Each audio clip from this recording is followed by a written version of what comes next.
본문은 정직과 부지런함에 대해서 교훈하고 있습니다. 지혜는 사람의 생각뿐만 아니라 말과 행동까지 변화시키기 때문에 지혜 있는 사람은 완전히 다른 삶을 살아가게 됩니다. 그런 삶을 살아갈 때에 가장 잘 나타나는 현상이 정직과 부지런함입니다. 가장 먼저 지혜로운 사람은 정직해야 합니다. 지혜로운 사람은 지혜의 근본이신 하나님께 있는 줄을 알고 하나님의 공의를 닮아 그대로 살아가는 사람들을 이야기합니다. 하지만 그 당시 사람들은 자신이 친인척뿐만 아니라 가까운 이웃까지도 죄를 용서해주는 경우들이 많이 있었고, 뇌물을 받고 한쪽으로 기울어진 잘못된 판단을 하는 일들이 비일비재하게 많이 있었습니다. 하지만 하나님의 자녀인 우리는 정직으로 힘입고 온전한 하나님의 백성다운 삶을 살아야 된다라고 잠언 기자는 이야기합니다. 특별히 26절의 말씀처럼 정직함이 우리에게 얼마나 큰 유익을 주는지를 우리가 알아야 된다라고 말씀하고 있습니다. 우리가 어느 곳에 있든지 무슨 일을 하든지 간에 주님께 하듯이 적극적이고 긍정적인 에너지를 쏟아내는 것, 더불어서 우리 주변의 많은 사람들에게 정직하게 다가가고 그들을 정직함으로 이끌어 주는 것, 그것이 바로 하나님의 자녀된 우리들의 삶의 모습이라고 잠언 기자는 이야기합니다. 그래서 이 정직하게 우리가 살아감으로 인해서 거짓과 배신, 편법이 난무한 이 세상 가운데에 하나님의 거룩한 빛을 나타내는 주님의 자녀가 되어야 될 줄 믿습니다. 이 정직이라는 것이 어떻게 보면은 미련한 것처럼 보이고 하나님께서 주시는 말씀이지만 그럼에도 불구하고 세상을 살아가는 데에 전혀 도움이 되는 것 같지 않습니다. 그러나 우리가 세상을 살아가는 동안에 어디에 소망을 두고 무엇을 바라보고 있는지를 생각해 보면 정직은 우리가 반드시 살아내야 되는 삶의 모습이기도 합니다. 우리는 이 세상을 살지만 하나님 나라를 바라보고 있고 이 세상 가운데에 소망을 두지 않고 하나님 나라에 소망을 두는 하나님의 백성이기 때문에 하나님의 뜻, 하나님의 말씀, 하나님의 자녀다운 삶을 살아가야 되는 줄 믿습니다. 따라서 세상은 미련하다고, 세상은 정말 보잘것없다고 말하는 그 하나님의 정직, 하나님의 성품을 닮아가는 삶, 그래서 세상 가운데에 많은 사람들에게 하나님의 모습을 보여주는 삶, 그것이 바로 저와 여러분이 살아야 되는 삶임을 기억하시길 바랍니다. 둘째로 부지런해야 합니다. 잠언은 계속하여 게으름에 대해서 경고하고 있는데 하나님의 지혜를 힘입어 살아가는 우리는 게으른 사람을 반면교사로 삼아야 합니다. 그리고 그렇게 살아가야지 말 것을 늘 생각하며 우리에게 주어진 삶의 영역에서 최선을 다해 살아야 합니다. 게으른 사람은 자신의 밭과 포도원 그리고 삶을 가꾸지 않는 사람을 의미합니다. 그들은 빈궁이 강도와 같이 곰비비 군사와 같이 이룰 줄 모르고 좀 더 자자, 좀 더 졸자, 손을 모으고 좀 더 누워있자 라고 말하면서 자신에게 주어진 시간과 환경을 선용하지 못할 때가 많이 있습니다. 자기만 편한 대로 살아가는 경우들이 많이 있다라는 거죠. 하나님께서는 우리 각자에게 동일하게 시간을 주셨고 또 동일하게 삶을 허락하셨습니다. 물론 삶의 모습들이 각자 다를 수는 있겠죠.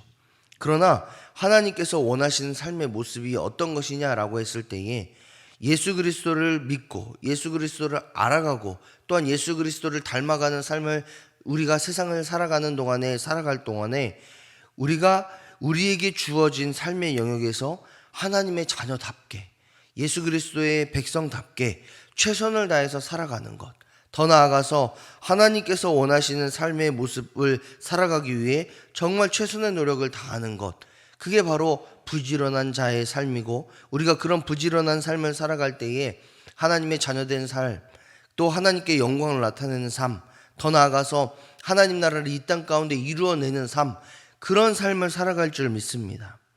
정직과 부지런함은 하나님의 성품과 깊은 연관성이 있습니다. 우리는 하나님의 성품을 따라 정직과 부지런한 삶을 살아야 됩니다. 정직은 하나님께서 이 땅을 창조하시는 공의의 모습과 닮아져 있습니다. 부지런함은 하나님의 신실하신 영역과 닮아져 있습니다.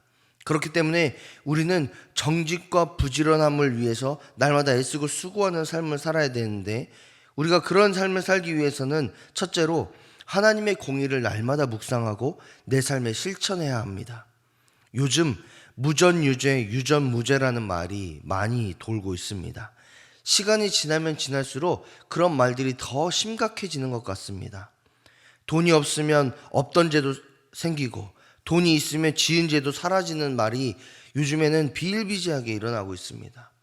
모든 사람들이 돈으로 해결하고 그렇게 해결했던 그 모든 것들이 다시 역으로 돌아오는 일이 없도록 돈으로 막아서는 것, 그런 삶의 모습들이 많이 나타나고 있는데, 이런 삶의 모습들이 우리에게는, 우리 사회에는 큰 문제로 다가오고 있습니다. 많은 권력자들이 이 돈의 문제에서 넘어지고 돈에 의해서 움직이고 재판의 여부도 돈에 따라서 판가름되는 것이 지금 우리가 살아가고 있는 세상입니다. 이런 세상을 살아가고 있는 동안에 우리는 어떤 삶을 살아야 되겠습니까? 우리만이라도 하나님의 공의가 무엇인지를 날마다 고민하고 세상에서 공의의 하나님을 믿는 자의 삶이 무엇인지를 보여주고, 더 나아가서 하나님의 공의를 따르고 하나님의 공의대로 살아가는 자의 삶이 어떠한 영향력을 끼치는지를 사람들에게 보여줘야 합니다. 그리스도인이라면 가져야 하는 삶의 자세는 겸손하게 하나님을 인정하고 살아가는 것입니다. 하나님께서 원하시고 하나님께서 바라시는 삶의 모습을 살아내는 것입니다. 하나님의 뜻이 무엇인지를 고민하고 그 뜻대로 순종하는 삶을 살아갈 때에 하나님의 역사와 하나님의 능력이 우리의 삶 가운데에 나타날 줄 믿습니다. 우리는 날마다 그 하나님의 공의가, 그 하나님께서 일하심이 어디에 있는지를 고민하고 늘 그 하나님의 뜻이 내 삶 가운데 이루어질 수 있도록 공의의 하나님의 능력이 내 삶 가운데 나타나게 될 줄을 믿으며 소망하며 하나님의 뜻에 순종해야 될 줄 믿습니다. 두 번째로 깨닫는 것은 성실한 삶을 살기 위해서 날마다 애쓰고 수고해야 합니다. 정당한 노동의 결과인 임금을 받는 것은 당연한 일입니다. 하지만 자신의 힘과 노력 없이 다른 사람의 것을 빼앗거나 혹은 내 노동의 정당한 대가가 아닌 그 다른 것을 취하는 것을 하나님께서는 원하시지 않습니다. 세상은 부지런히 사는 것보다 게으르게 살면서 많은 것을 누리는 것에 지대한 관심을 갖습니다. 그래서 요즘 젊은이들의 소원은 조물주보다 더 높은 건물주가 되는 거고, 또 자신이 투자하는 주식이나 로또 같은 작은 노력으로 큰 돈을 벌 수 있는 것이 많은 관심사입니다. 이런 세상을 살아가고 있는 우리는 자신의 피와 땀을 흘리며 받은 임금이나 자신이 열심히 노력해서 받은 돈에 대해서 만족하고 감사할 줄 모르는 현실을 살고 있습니다. 그러나 우리가 살아가야 되는 삶의 모습은 하나님께서 나에게 주신 삶의 환경들, 직장이나 가정이나 우리가 하는 그 모든 일들 가운데에 하나님께서 주셨던 그 사명과 소명을 기억해야 되고, 또 스스로 만족하고 스스로 자족할 수 있는 그런 은혜가 우리에게 있어야 될 줄 믿습니다. 스스로 만족하는 법을 배웠다라고 고백하는 이 사도 바울의 고백처럼 하나님께서 나에게 주신 직장과 또한 재능을 통해 최선을 다해 살아가는 그 모든 삶 가운데에 하나님의 은혜를 경험하며 또 자족할 수 있는 그 은혜, 또한 하나님께서 주신 그 귀한 물질을 가지고 하나님의 귀한 일들 가운데에 선용하고 내 삶을 유지할 수 있는 그런 은혜가 우리의 삶 가운데에 임했다라는 그 고백을 할 수 있는 그런 성실한 삶을 살기 위해 애쓰고 수고하는 저와 여러분이 되어야 될 줄 믿습니다. 마지막으로 세 번째로는 하나님은 부지런한 자에게 반드시 갚으신다라는 것을 기억해야 됩니다. 하나님은 성실하게 일한 자에 대해서 성실한 대가를 받는 것을 원하십니다. 그런 삶을 살아가면서 하나님의 뜻에 순종하고 감사하는 자에게 풍성한 은혜를 베푸시겠다라고 말씀을 하시는 것이 하나님의 말씀입니다. 따라서 우리는 나에게 주어진 삶을 최선을 다해 살아갈 뿐만 아니라 성실한 자에게 반드시 갚으시는 그 하나님의 말씀과 하나님의 은혜를 의지하면서, 하나님, 내가 이 삶, 하나님께서 나에게 주신 삶의 영역을 최선을 다해 살아가고 있고, 더 나아가서 나에게 허락하신 복음의 능력, 구원의 은혜를 나만 누리는 것이 아니라 내 이웃 사람들에게 전해줌으로 인하여서 하나님의 영광을 위해 살아가고 있으니, 하나님, 나에게 그런 삶을 잘 살아갈 수 있는 그 은혜를 나에게 주십시오. 하나님의 은혜를 감사함으로 받을 수 있고 자족함으로 받을 수 있고, 또한 하나님께서 나에게 주신 그것들로 인해서 주님께 영광을 돌릴 수 있는 내 삶이 되게 도와주십시오. 이런 그 기도를 드릴 수 있는 저와 여러분이 되시기를 주님의 이름으로 축복합니다. 옛날 아이들 찬양 중에 사랑은 참으로 버리는 것이라는 찬양이 있습니다. 그 중에 가사 내용을 보면, 이상하다 동전 한 입 움켜잡으면 없어지고 쓰고 빌려주면 풍성해져 땅 위에 가득하네, 이런 찬양의 가사가 있습니다. 나만 가지려고 하면, 나만 욕심부리고 나만 그 은혜 가운데에 또 세상의 다른 사람들 것을 빼앗고 이렇게 살아가는 사람들에게는 자꾸 움켜잡으면 잡을수록 사라진다라고 말하고 있습니다.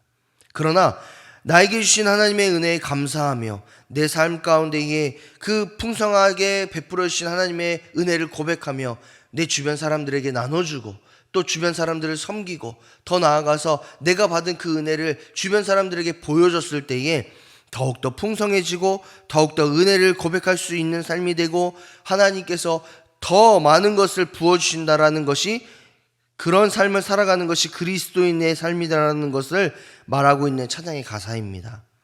이런 삶을 살아갈 때에 우리의 삶에는 하나님의 풍성한 은혜가 경험되어질 줄 믿습니다. 그 풍성한 은혜의 주인공이 저와 여러분이 되시기를 주님의 이름으로 축복합니다. 하나님께 사랑하시는 여러분, 하나님은 우리에게 정직하고 부지런한 삶을 살라고 계속해서 말씀하시고 계십니다. 이런 삶을 살아가는 것이야말로 진정한 지혜의 삶입니다.